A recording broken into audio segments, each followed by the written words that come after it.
Today I wanted to tell you, yes, about Agent Zero and generative social science. Mainly, I want to tell you about this new theoretical entity, Agent Zero, recently published by Princeton University Press, Agent Zero Toward Neurocognitive Foundations for Generative Social Science. It's the third book, I see it as the third book in a trilogy on agent-based modeling. The first of which was the novel, as Wander says, Growing Artificial Societies, which was really a sort of exploratory work. And then another book, Generative Social Science, Studies in Agent-Based Computational Modeling, which is a collection of much more focused explanatory exercises, the reconstruction of an ancient civilization, generating epidemics, civil violence, economic classes. And then this book, Agent Zero. And the idea is to develop a cognitively plausible agent as a foundation for generative explanations in the social sciences. And what do I mean by a generative explanation? If you have some social regularity, a macroscopic pattern, to me, an explanation is a demonstration. To explain it in this generative sense, you need to demonstrate how the pattern could emerge on time scales of interest to humans in a population of cognitively plausible agents. So you have some micro-specification, an agent world. Does it generate the macroscopic explanandum, a wealth distribution, a migration pattern, an epidemic dynamic, what have you? And if the micro-specification generates it, then that micro-specification is an explanatory candidate. So the bumper sticker version of the philosophy is, for any X, if you didn't grow it, you didn't explain it. Not the converse, where there might be a lot of ways to grow it, and you have to do more work deciding which of them is the more plausible, maybe by designing experiments or collecting new data, or doing all the other things, doing things that any other science would do in adjudicating among competing explanations. And there might be many micro-specifications. So generative sufficiency in this sense is a necessary condition for explanation. But this is a radically different notion than the game theoretic notion of explanation, where I have a pattern. What's an explanation? I furnish a game in which the observed positions are Nash equilibria. That configuration is a Nash equilibrium. A position, a strategic arrangement from which no perfectly informed, perfectly rational agent would unilaterally depart. So if God put people in those positions, no one would leave. But that gives no account of how the position could actually arise in a distributed population of cognitively plausible creatures. And I'm saying that's the idea of explanation that I think is interesting. And agent-based computational model is a central tool in producing explanations of that sort, or models that satisfy that notion of explanation. So grow it in a population of cognitively plausible agents. Cognitively plausible agents. What are those? Well, cognitively plausible agents have emotions. They have bounded deliberative capacity, and they have social connection. And all of those things might matter in what happens at the individual or collective level. So I'm saying cognitively plausible, what are some minimum requirements of a cognitively plausible agent? Emotion, bounded rationality, social connection, all right? So Agent Zero is an attempt developed over the last really 5 years to produce an agent endowed with distinct affective, deliberative, and social modules, each of which are grounded in neuroscience. These internal modules interact within the agent to produce often far from rational behavior. And when you put agents of this type together, then collectively they generate a wide variety of dynamics in fields of health, conflict, economics, social psychology, even law. So the idea, the objective of Agent Zero is not to perfect these modules, which I don't claim any expertise in neuroscience, which will be evident to anyone who reads this book. But the idea is get the synthesis started. Don't get the components finished. We'll worry about the components, and people can help us improve those. And by all means, let's all dive in and disassemble it and reassemble it different ways. But I'm insisting on a synthesis of some sort. I'm saying we have to have agents that exhibit these dimensions, however crudely.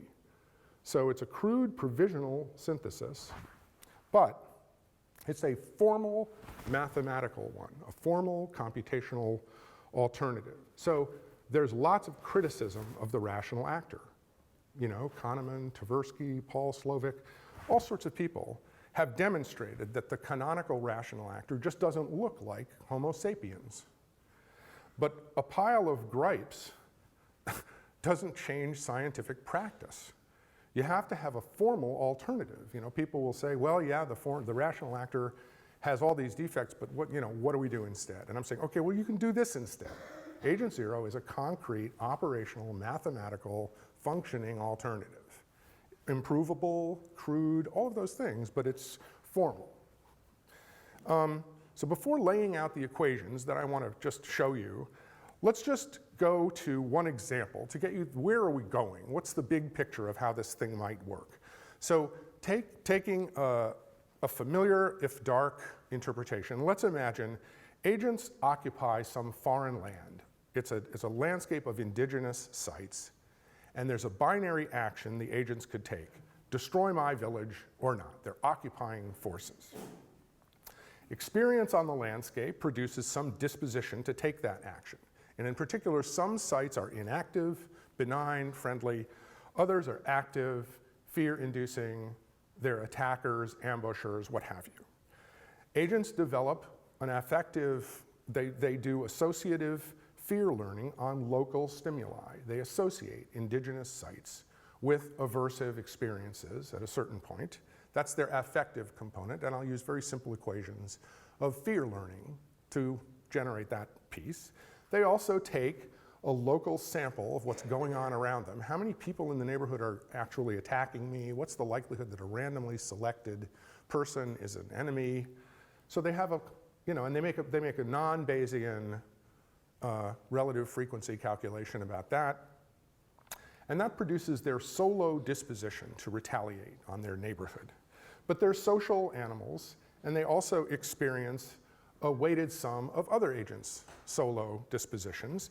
And if that total exceeds a threshold, they take action. They destroy the village, they flee their portfolio, they refuse vaccine, they find guilty, not innocent, all sorts of things that we'll play with. But here's the basic idea, one example. So there's 3 of these agent zero agents. They're the blue agents, and they're connected by weights that we're going to make endogenous throughout. The southwestern agent experiences no attacks from this indigenous yellow population. The northeast agents do. These are the orange illuminations that you see. That pushes them in the lower left picture to over their threshold, and they retaliate, wiping out these villages, coloring them dark blood red, just to keep it gory and enjoyable. And then even though, this is the important point, even though the southwestern agent is never directly attacked, he has 0 probability that his neighborhood is an enemy, and he has no aversion to yellow people in his village. Through this process of emotional dispositional contagion, he nonetheless wipes out his village. So let's just show a little picture of that for fun, and then we'll get back to business, just so everybody knows what's going on. So yellow landscape, some of them are aversive, some of them are benign. Everybody can see in their von Neumann neighborhood, they have local information. Oh, come on, drippy thing.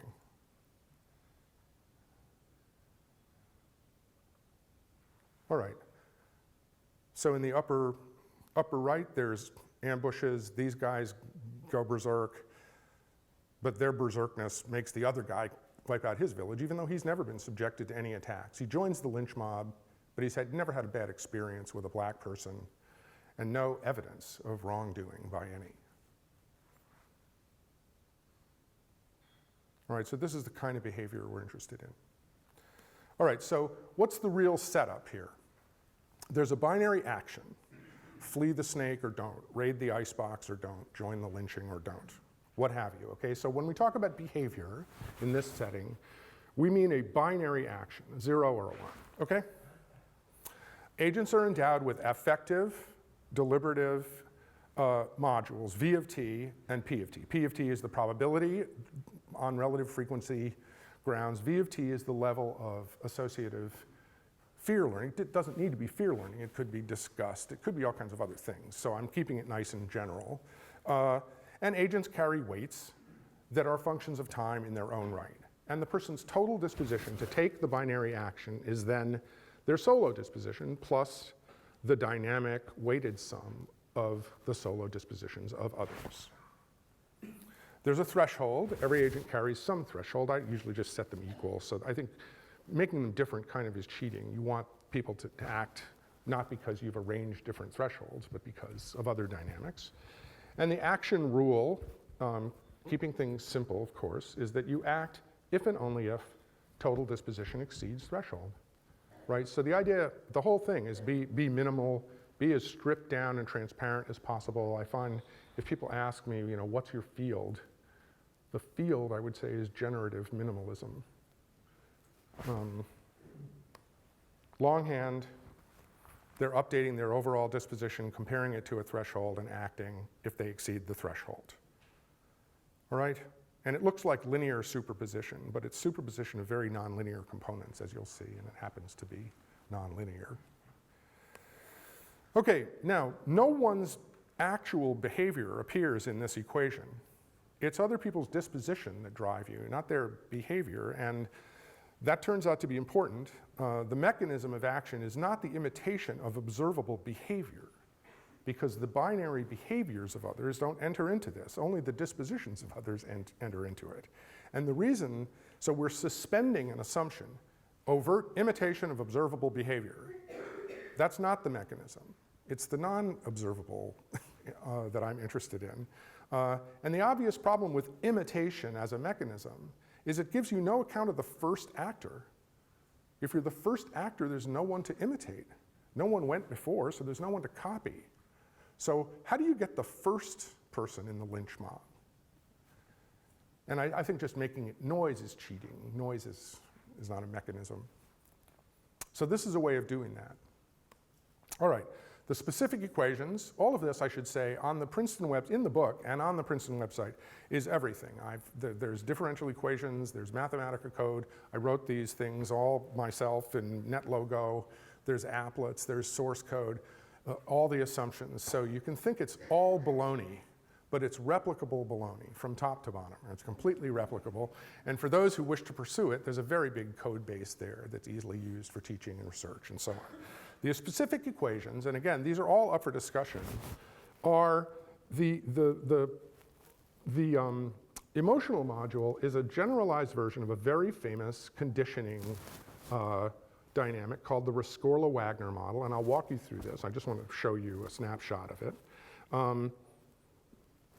The second one is this: you take a moving average of local relative frequencies. You're tracking how many yellow people, what's the probability of a yellow attack over some time window. And I could give people long memory or memory that decays. It could be a moving median. All of these are toggles in the code. You can choose anything you like. And their connection to one another, the weight, I'm saying, is a kind of affective homophily. It's how much you feel like the other guy. What common level of fear do you and that person share? It could be probability homophily, it could be dispositional homophily, but again, the game is to wire it up in such a way that the weights are endogenous. They're not exogenous constants I put in the model. That kind of cooks things. Why do networks happen at all? Why do they change? How are they dynamic? And if you make it an endogenous function of affect, then you see dynamics in network structure and in behavior and so forth. So those are the simple modules, right? I mean, in box one, an affective component. If you don't like this, great. Let's do something else. Temporal difference learning, or a neural network, or PID controller, or whatever you like, some other thing.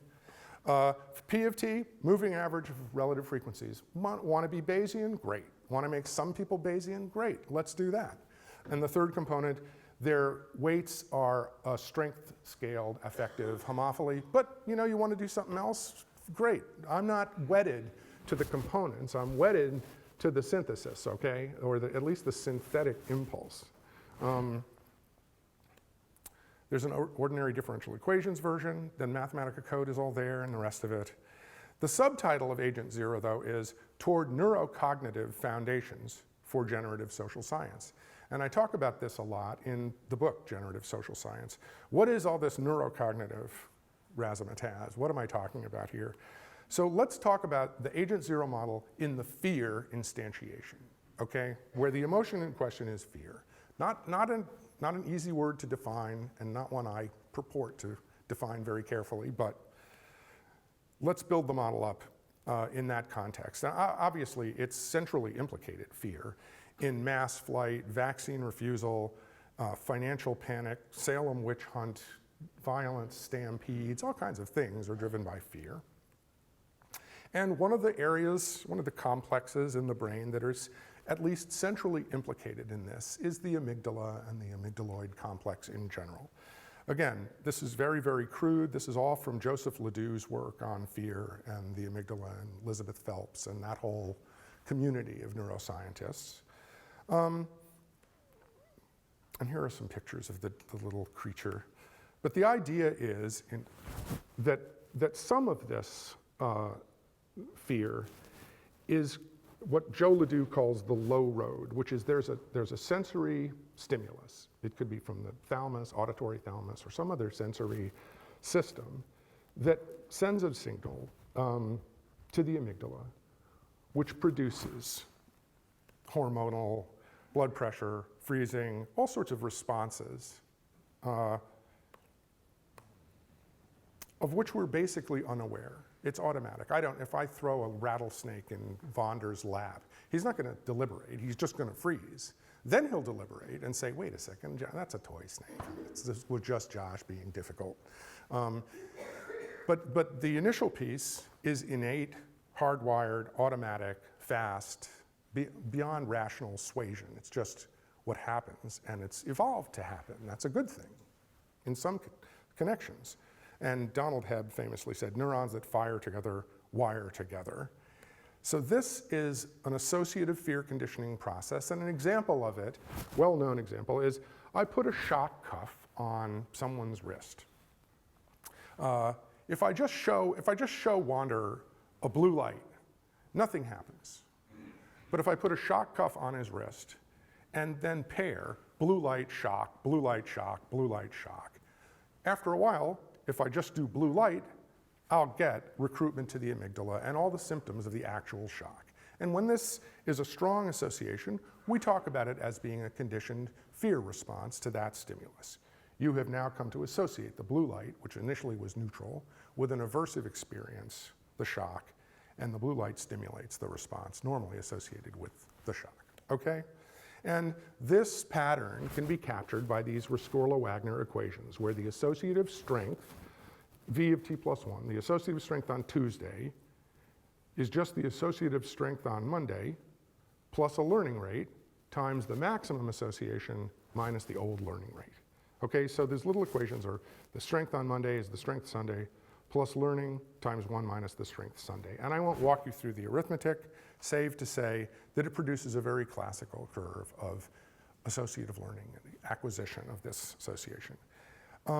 Importantly, in the book and in the model, and I'll show you many, many runs soon, I promise, I don't purport to be modeling brain regions or brain tissue. It's not a model of a brain. The modeling is of an innate associative performance that is conferred by the neural architecture and explained by it, but I'm not modeling the architecture. We're talking about the architecture because it licenses this interpretation of unconscious fear association. So we can now explain what David Hume long ago observed. After the constant conjunction of two objects, we are determined by custom alone to expect the one from the appearance of the other, having found in many instances that two kinds of objects, flame and heat, snow and cold, have always been conjoined together. If flame or snow be presented anew to the senses, the mind is carried by custom to expect heat or cold. It is not by reasoning, moreover, that we form the connection. All these operations are a species of natural instinct, which no reasoning or process of the thought or understanding is able either to produce or to prevent. So I want this module to have that feature, right? It's non-conscious, it's inaccessible to ratiocination immediately, all right? And it conforms to a simple rule. Now, Ledoux talks about this as a survival circuit, and it's conserved across vertebrate evolution in some form or another. And it's very valuable, okay? I mean, as I say, Pleistocene man never encountered a BMW, but we freeze when a car whips around the corner, just as he froze when huge animals charged from the tall bush. We're harnessing the same innate fear acquisition capacity, the same innate neurochemical computing architecture. But synaptic plasticity allows us to adapt that evolved machinery to novel threats like the BMW rather than the hippo. All right? And it's invaluable, but it's also very double-edged, right? If it lets, light shock fear, right, but it could be Vietnamese face ambush and the My Lai massacre, or Arab face 9/11 and the presumption that, the Quran is a terrorist field manual. Japanese face Pearl Harbor internment of the Japanese, 60% of which were American citizens. I talk about this in the book a little bit. Doctors, the Tuskegee experiments, and then distrust of the medical establishment. MMR vaccine, autism, vaccine refusal, financial assets, sudden devaluation panic. Just examples of processes where people come to be afraid of things based on shocking, salient events that are actually not very probable and so forth. All right, so another feature of this module is that you're supposed to stay afraid of hippos, right? It doesn't make any sense to be afraid of hippos Monday and then not afraid of them on Tuesday. Or agents that had that attribute are not observed, right? I mean, they're selected out. So you need to stay afraid, so the extinction of fear may be quite a ways off, all right? And you can, in these equations, produce an estimate of the half-life of fear and play all sorts of enjoyable games with the equations. But the idea is fear is not necessarily conscious, and it doesn't necessarily go away when the stimulus stops. And the full affective trajectory looks like this. And in animal studies, it also looks like that. And I guess what I would say is we do not fear what the rat fears, but we fear how the rat fears, just to be controversial. So one component is fear, all right? Another component, but I'm saying in the model, we're saying, look, it's contagious. There are these weights. People can catch the other person's fear. Okay, well, that's dandy, and I have a mathematical paper in PLOS1 called Coupled Contagion Dynamics of Fear and Disease, where there are two dynamics, a disease epidemic and a fear of the disease epidemic, and they interact in interesting ways. And that's all dandy, Josh. But is there any neural license for that, any basis for that? So yeah, very interesting work by Ethan Cross that I'll come to. But again, observational fear conditioning. Let's go back to our original exercise where I'm fear conditioning Wander to the blue light shock, and this is his amygdala. I should have said, this is just an fMRI of blood recruitment to the amygdala. Again, a million things you can say about this. You should have all kinds of skepticisms about it, and I do. And there are single unit recordings and many other ways to think about this and many other areas that are implicated, and the amygdala does all sorts of stuff that isn't about fear. So it's not a mechanical picture, but there's some functional specificity that's worth noting. So here's the amygdala response after blue light shock, blue light alone. But what's interesting is the lower picture is of someone who was not wearing a shock cuff at all, but simply watching the conditioning process. So I'm not getting shocks at all. I'm just watching Wander get shocked, blue light shock, and you show me the blue light, my amygdala lights up. So there's acquisition of fear without direct stimulus, and that's experimentally, I think that's a strong scientific, there's a literature on this that I think warrants the modeling assumption that you can catch other people's fear, as in financial panics and so forth. All right, so after all of that, the first ingredient is emotion. Reason, as Hume said, maybe a slave to the passions, but what about reason? There is some reasoning going on in addition to this emotional chunk, but typically we have incomplete and imperfect information. We make systematically erroneous appraisals of it, And there is a whole literature of robustly documented errors. The representative heuristic, base rate neglect is a great one, anchoring, all sorts of well-established departures from canonical rationality and Bayesian reasoning and the like. And accordingly, my agent is not Bayesian, but is just a primitive local relative frequentist, okay? I think of the agent as purposive, because he wipes out something he doesn't like, but I don't think, one thought is to think of this as an orthorational agent. It's not an irrational agent. It's not like he figures out the right thing and does the wrong thing. It's that a lot's going on that it is orthogonal to the computation of an optimal behavior. So that you can give this agent, some sort of, he's a convex combination of the rational and the irrational. And if I dial phi to 0, I can recover something that looks like the rational agent. And if I dial to 1, I can recover or produce something that's really more on the emotional scale. So it would be interesting to noodle around with that spectrum. Okay, so we have a primitive picture of emotion, a primitive deliberative module. To make matters worse, agents driven by strong emotions like fear, doing bad statistics on incomplete and biased data, also influence one another.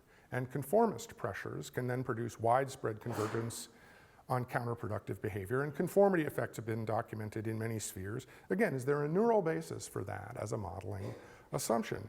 And very, very interesting work by Ethan Cross and his colleagues, published in PNAS, are all about rejection, social rejection, and their conclusion in that article and their imaging studies and the rest is that when rejection is powerfully elicited, brain areas that support the sensory components of physical pain, secondary somatosensory cortex and others, become active.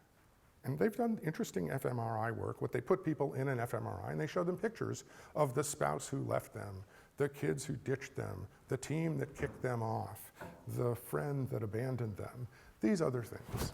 And they get, again, the areas that are recruited are those associated with actual physical pain. So it hurts to be a nonconformist. They write, these results give new meaning to the idea that rejection hurts. Rejection and physical pain are similar not only in that they are distressing, they share a common somatosensory representation as well. So I'm going to say, okay, I also feel some license to give people weights that they can experience the emotions and dispositions of other agents. And we'll generate this in the model. But given these components, the logic of the model is the agent acquires a disposition not through imitation, but by these other deeper processes. There's a threshold, and if the disposition exceeds that, they take action. All right, so let's show you some runs. We have 3 agents occupying this yellow country. Yellow are passive, orange are ambushers. They condition on that to develop a level of fear. They also take empirical data from their local neighborhood and make a relative frequency estimate. They add those, and then the weighted sums of the other agents are added in. So here are the agents on their yellow landscape. The northeast sector is where everything bad is happening. This agent in the southeast is never attacked. His immediate data is, nope, I have a relative frequency 0. Nobody ever attacked me. Left to his own devices, would you be afraid of these yellow people? No, nothing. On his own, he wouldn't do a thing, all right? But let's go right to the, but because of the others, this is the movie I showed you before. We'll just go quickly. He wipes out his village anyway. So this is sort of the My Lai massacre. Why, and I call this the condition humaine, that's a pun on the word conditioning, of course. But why does he do that? He does it because total disposition is greater than threshold, even though solo disposition is not. On his own, he wouldn't do that. And in fact, he's negatively disposed. On his own, he really would not be negatively disposed. And the most, I think in many ways, the central run of the model is the next case, where despite being negatively disposed, the agent acts first. He's the first agent.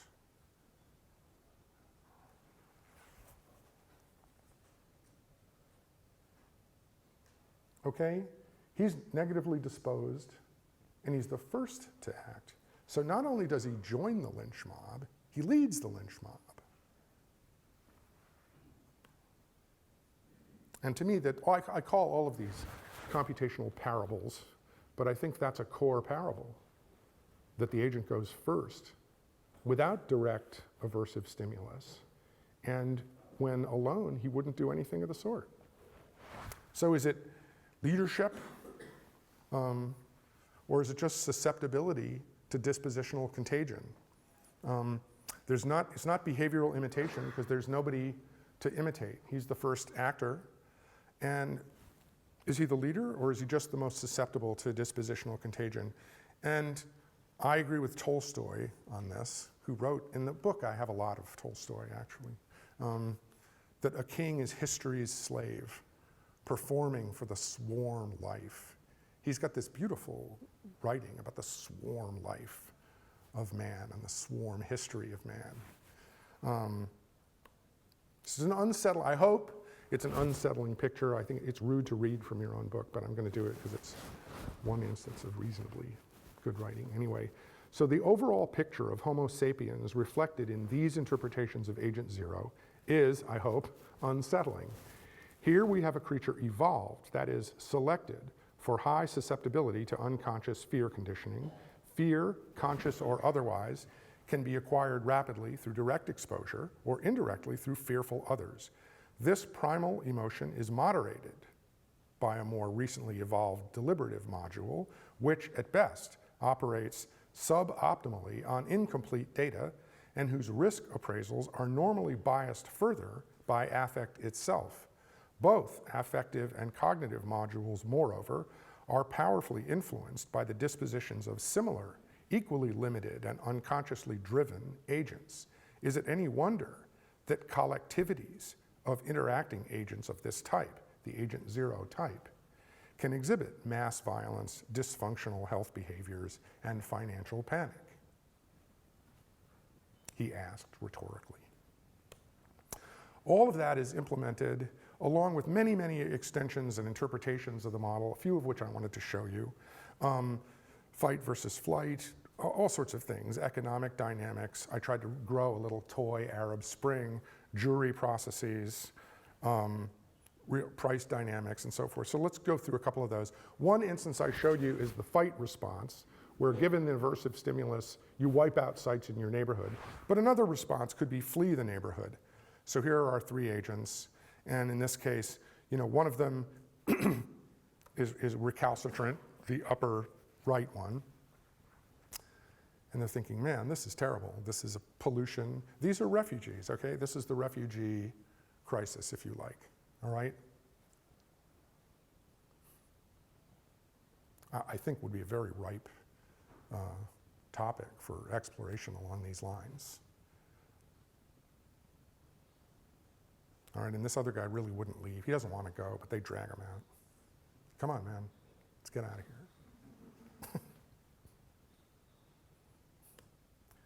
This is a model of Los Angeles. This is a complete three-dimensional replica of LA with all the structural engineering correct. There's another kind of evacuation. Buildings are color-coded by function. Some are hospitals, other sorts of things. The traffic is color-coded by velocity, the higher, yellow highest, purple lowest. And there's a complete orthodox aerosol. You could think of it as a toxic plume that you will see.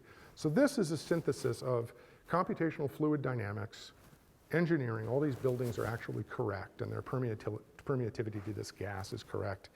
And there's agents adapting to this crisis. So this is published in PLOS1. And it would look great on Wander's three-dimensional projection system. It would be a very immersive way of studying. If you slow this down, it could be a model of climate change or environmental impact or so forth. But it's another situation where agents can react to an environmental shock in a convincing three-dimensional reconstruction. So the environment piece is real physics. The buildings are real engineering, and traffic is real engineering. But the behavior could be fear-driven. You could ask, tell people to shelter in place, but they run out of the building, trying to get their kids at school, and they produced tremendous congestion and more exposure to this plume than they needed to endure.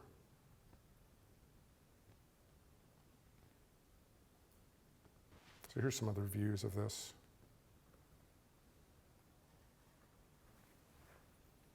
And it's the kind of integrated environmental engineering, behavioral modeling that I'm doing with colleagues in engineering at something called the Systems Institute at Johns Hopkins.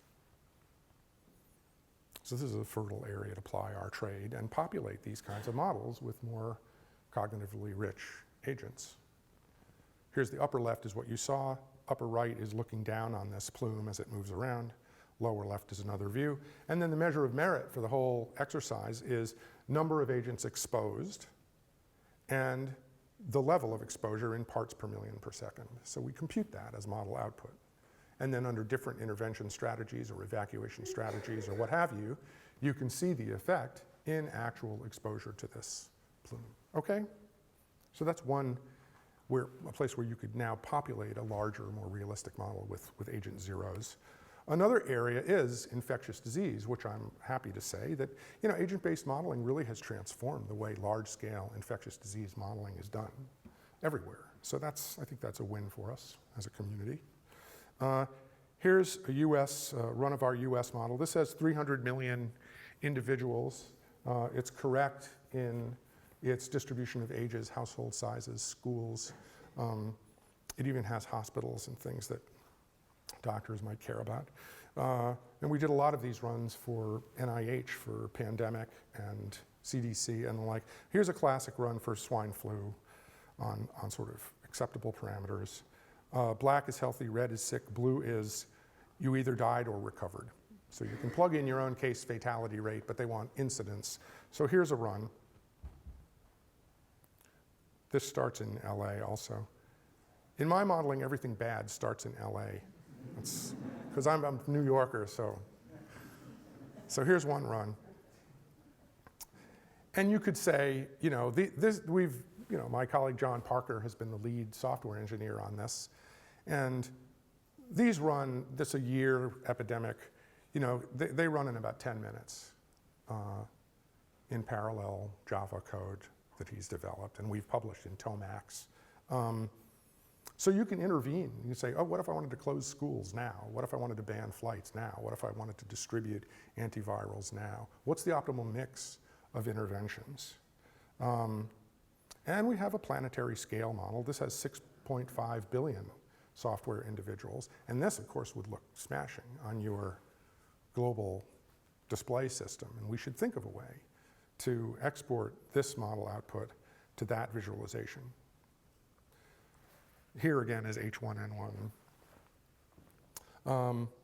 And again, the idea is let's put more plausible agents into these models. I mean, we have the infrastructure that will accept a more sophisticated agent and use it on problems that are of considerable moment. And this is the only planetary scale agent-based infectious disease model. There may be settings where you don't want an agent-based model, of course. I mean, once the level of saturation is sufficiently high, then okay, continuum dynamics might be perfectly fine. Use a mean field approximation and, it's differential equations above some level of saturation. But early on, when network structure matters, the agent model might be crucial in giving you some sense of whether the thing will take off or not. Okay, now a lot of these behaviors, there's literature on behavior in epidemics, but I call these models, they're Homo economicus models. It's like, what would Homo economicus do if he were sick? And they require a lot of information and optimization and so on. And there are lots of cases of prevalence-independent epidemics that are very naturally generated in agent zero. I mean, Salem witch hunts, for those of us who aren't superstitious would agree there are no witches, right? So there is no prevalence of witches. That's a minority view, of course, but networks are implicated. Let's talk a little bit about that. How do network weights change? The book explores lots of cases where weights matter, like revolutions, juries, but there is this basic question, why do networks happen at all? Why do networks happen? And one thought is, well, let's make them happen because of affective homophily. They happen because people feel similarly about something, all right? So you could try just the difference in affective level.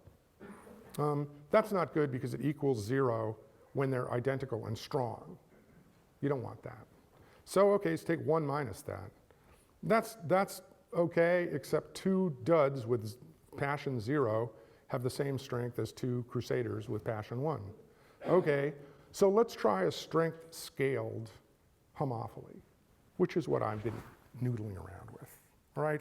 And when you put it that way, it turns out you can generate networks and powerful alliances and the rest. So here's the same stimulus pattern on the right of regime corruption.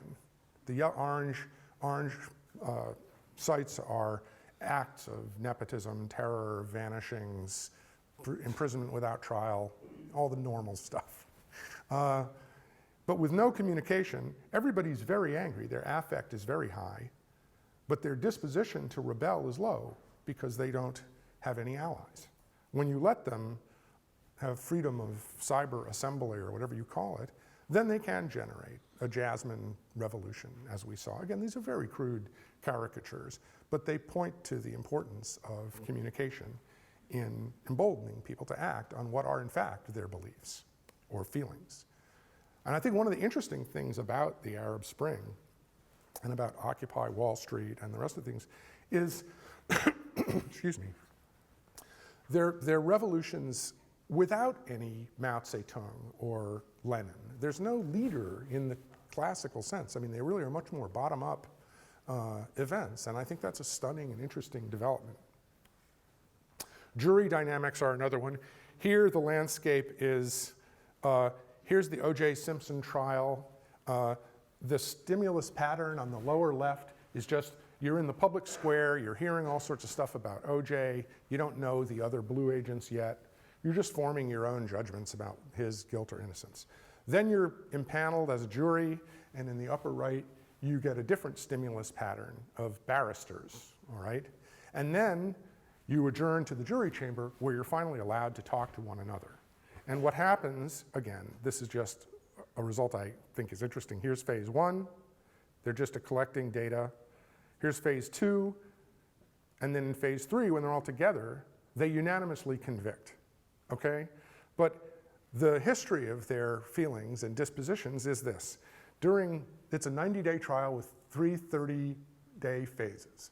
On the right, everything up to the time where they're selected to be on the jury, they're forming their opinions, but their net disposition, that is their disposition net of their threshold, is less than 0.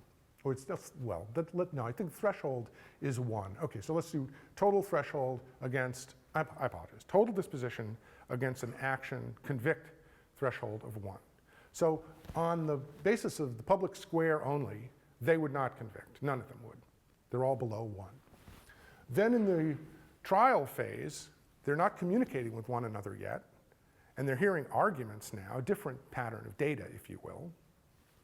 Their dispositions grow, but they still wouldn't convict. None of them would convict. They'd unanimously acquit. But then they go to the jury chamber, and through these affective homophily dynamics, they all end up, they come out of the room with a unanimous conviction. So the idea is they universally betray themselves. It's not just I lead the lynch mob, but everybody in the jury has this, or is in this order. No jurors would have convicted before the jury phase, but they're unanimous in rendering a guilty verdict, having interacted directly. So again, imitation could never generate that. Something else going on. Why do networks happen? This is easy. You just put a threshold on the affective homophily, and if it exceeds something, you make a link, and if it's below that thing, you take the link out. It's just introducing a link threshold for the weights. All right, and you get different structures as a function of the threshold, and you could think of it as a kind of Poincare map of the underlying affinity dynamic, but it's again, a big departure from the literature of preferential attachment. It's attachment on homophily and is degree independent, where most of the literature, a la Barabashi and Albert and other very fine scientists, is that it's really about preferential attachment. And it's a testable hypothesis. So you see networks happening. This is the strength, is the width of the linking line is the strength of the connection. So networks happen, they fall apart, they reassemble, depending on the stimulus pattern and the shared emotional experience. And you can even make it an economic model by letting the threshold be price dependent, and then you can generate crude cycles of demand, as we see in many, many data sets. Crudely mimics the data. Okay, so I'll wrap up by saying science begins as parable and ends as probability. We can talk about that. But the core parables for Agent Zero are that the creature is subject to emotion, bounded rationality, social connection, joins, even initiates action despite negative solo disposition. And examples are financial behavior, violence, vaccine refusal, obesogenic eating, fight versus flight. We look about that. I replicate a very famous experiment, the Darley experiment, where people leave a smoke-filled room much sooner alone than they leave it when there are unresponsive Confederates in the room. Jury dynamics, networks, economics, many other extensions are explored and proposed in the book. But the idea is, here is a neurocognitively grounded agent capable of generating a wide range of important social phenomena that is a mathematically explicit functioning alternative to the rational actor. And I thank you.